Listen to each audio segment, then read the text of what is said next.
What's up, guys? Hope you guys are doing good. I just looked at YouTube Studio and it said that it's been since January since I've made a camera video on this channel. So hope you guys have had a good year.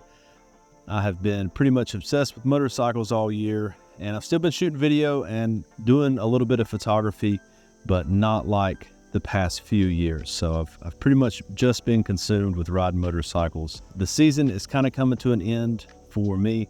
I've got a bunch of stuff I need to fix, and I wanted to start making camera videos again. That's what we're going to be talking about in this video.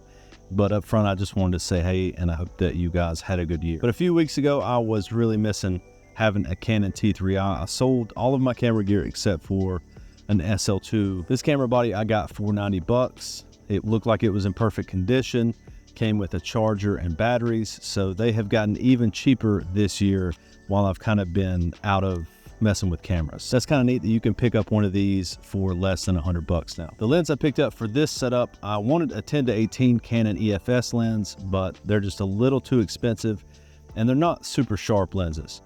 And I had one of these Sigma 10-20s a couple years ago, but I liked using it and I noticed that it was super sharp, so I looked for another Sigma 10-20, which now is a budget lens. It's really cheap for what it is. The only thing that I'm really missing with this lens is the little bit of stabilization that you get with the Canon lens, but I think how sharp this lens is, I think it kind of makes up for that. But when I picked up this camera, it came with a memory card, a 32 gig memory card, which is what I use for Magic Lantern on the T3i. So that's what I did. The first thing I did when I got it was install Magic Lantern. I put my old settings in there, and then I've got this camera set in 30 frames per second. I also loaded up my picture profile, which I'll link, I'll put in the description links to the video of my picture profile and my Magic Lantern settings. I'll put that down in the description.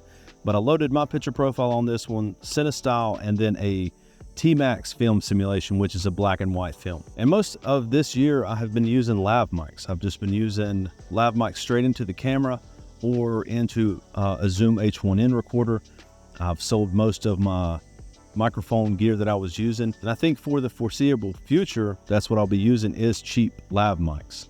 I think they work pretty good, and with the Magic Lantern audio tools that you get with it, you can kind of plug one right into the camera and still get good audio and not really have to worry too much about having inconsistent audio with a lav mic. But that's going to be it for this video. I just wanted to do a quick one to get something out there. Please put any questions that you might have about shooting video on a budget or shooting photography on a budget down in the comment section, and I'll likely make a video about that in the near future. I've got several questions that I've gotten here recently that I plan on making entire videos on. But again, I hope you guys had a good year. I hope you guys are doing good. I'll see you later.